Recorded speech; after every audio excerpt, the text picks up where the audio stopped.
Good morning all of you. Now we will start our next topic. Previously we have discussed about the types of respiration, Krebs cycle and glycolysis. Now we are starting the process of respiration in plants. Okay. Respiration in plants. मैंने इसके बारे में एक doubt था वो previously आपको clear कर दिया था. सबसे पहली बात, plants are also involve in the living category, so they can also do the process of respiration. And another thing is that like our body, plant also do the same type of breathing, also do the same type of respiration. They also inhale oxygen, ये भी oxygen inhale करते हैं और CO2 exhale करते हैं. ध्यान रखना है, confusion नहीं है. मैंने फर्स्ट क्लास में ये confusion clear कर दिया था आपका. ठीक है. Okay, now we are starting the process. Now firstly we will determine that there are some differences between the respiration of plants and animals. कुछ differences होते हैं plant और animal के respiration में, वो हम discuss करते हैं. पहला, प्लांट के जितने भी पार्ट है, stem, leaf and roots, all are capable to do the respiration. It means हमारे में एक पूरा सिस्टम होता है, group of organs which are involve to conduct this function. But in plants all the vegetative parts are responsible to conduct. Stem have stomata और lenticel, leaf have stomata, root have root hairs to conduct this. So every part is capable to do this function. Second thing, they require little transport of gases. इनको gases का जो transport है वो बहुत short distance से करना होता है. Why? Each and every part is doing the process. Then there is no need to transport these gases for a long distance. जरूरत ही नहीं है लॉन्ग डिस्टेंस तक ले जाने की. जबकि हमारी सिस्टम में, हमारे हर एक सेल में हमारा जो ब्लड है वो ऑक्सीजन को ले जाता है, CO2 को रिलीज करता है. यहाँ पर बहुत छोटे से ही डिस्टेंस पर काम हो जाता है. And the third and most important thing, the rate of respiration is slow. जो रेस्पिरेशन का रेट है वो स्लो होता है. As we know that we can do locomotion movement, we require large amount of energy to conduct all our reaction. They also require but less than us. इनमें respiration का rate हमसे slow होता है क्योंकि energy की requirement हमसे थोड़ी कम होती है. Now we will discuss about the process, the main process which conduct different type of respiration by different organs of the plant. Same process है, एक ही, diffusion. सबने पढ़ा होगा, 9th स्टैंडर्ड में एक एग्जाम्पल था, when we burn a incense stick. जब हम एक इंसेंस स्टिक को जलाते हैं, then it is smoke start to produce and spreaded in whole environment till the concentration become equal. एक कोई भी मीडियम में जब हम किसी सॉल्वेंट या सोल्यूशन को रखते हैं तो वो हायर कंसंट्रेशन से लोअर कंसंट्रेशन की तरफ स्प्रेड होता है, और तब तक होता है जब तक कि उसकी कंसंट्रेशन पूरे मीडियम में सेम ना हो जाए. सो this is the process which is able, क्योंकि जो शेप है प्लांट की वो उसका जो सरफेस एरिया है वो काफ़ी लार्ज होता है, वॉल्यूम कम होता है, तो इसीलिए आसानी से पूरी स्ट्रक्चर में, ब्रांचिंग शेप में डिफ्यूज़न कैरी कर सकता है, ऑक्सीजन को रिलीज करता है कार्बन डाइऑक्साइड को.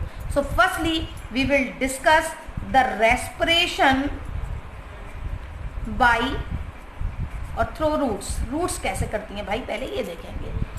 अगर मैं आपको रूट्स का हल्का सा एक ट्रांसफर सेक्शन दिखाऊं, उसका थोड़ा सा पार्ट, तो हम देखेंगे कि रूट की जो एपिडर्मिस है उसमें से कुछ हेयर लाइक स्ट्रक्चर्स निकली होती हैं बेटा, एपिडर्मल हेयर स्ट्रक्चर्स निकली होती हैं जिनको हम बोलते हैं रूट हेयर्स.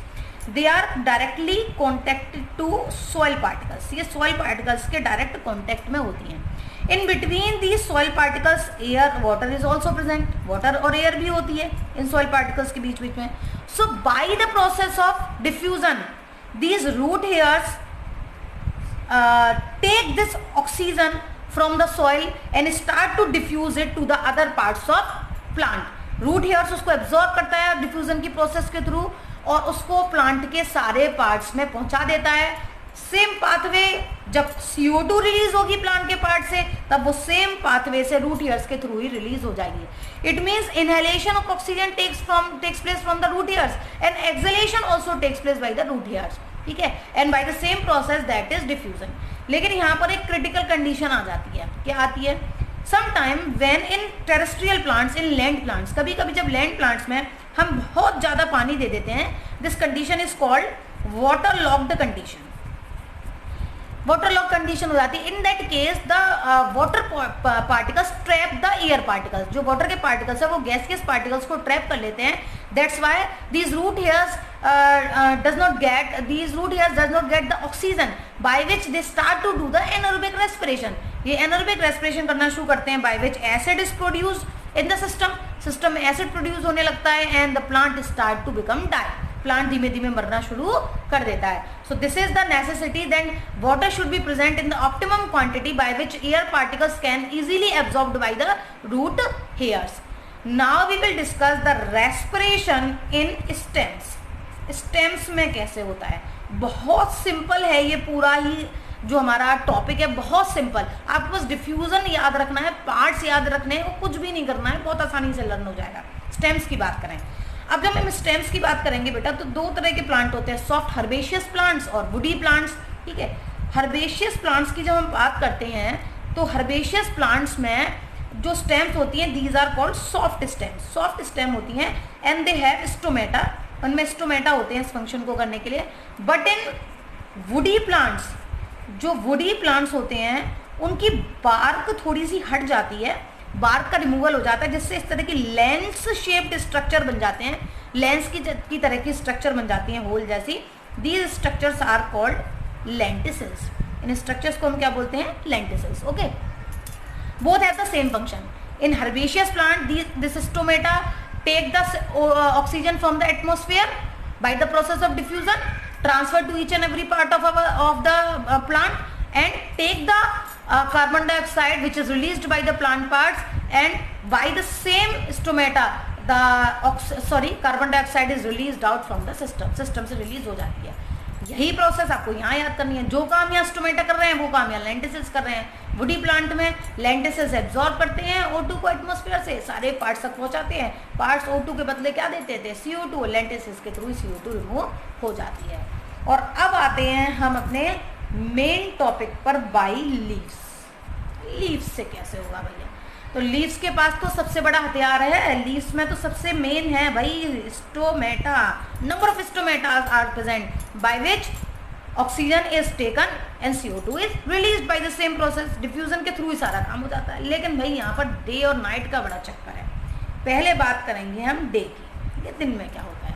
हम सबको मालूम है there are two process going in plants simultaneously, photosynthesis and respiration। बहुत ध्यान से देखना बेटा, फोटोसिंथेसिस में क्या रिलीज होता है, ऑक्सीजन। ठीक है, ये जो ऑक्सीजन रिलीज होती है प्लांट अपने रेस्पिरेशन में यूज कर लेते हैं और बाकी बची एटमॉस्फेयर में रिलीज कर देते हैं। ठीक है, ओके। नाउ अब करते हैं रेस्पिरेशन की बात। रेस्पिरेशन में क्या रिलीज होता है, CO2, और जितनी CO2 रिलीज होती है वो सारी की सारी प्लांट्स यूज कर लेते हैं फोटोसिंथेसिस में, इवन एटमॉस्फेयर से और ले लेते हैं अपने फोटोसिंथेसिस को कंडक्ट कराने के लिए।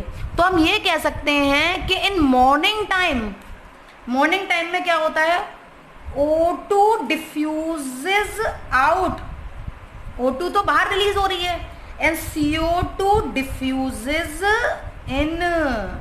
CO2 कहाँ जा रही है, सारी अंदर जा रही है। O2 डिफ्यूजेस आउट, O2 तो रिलीज हुई एटमॉस्फेयर में, जबकि CO2 जितनी भी रिलीज हुई वो सारी की सारी फोटोसिंथेसिस में यूज कर ली।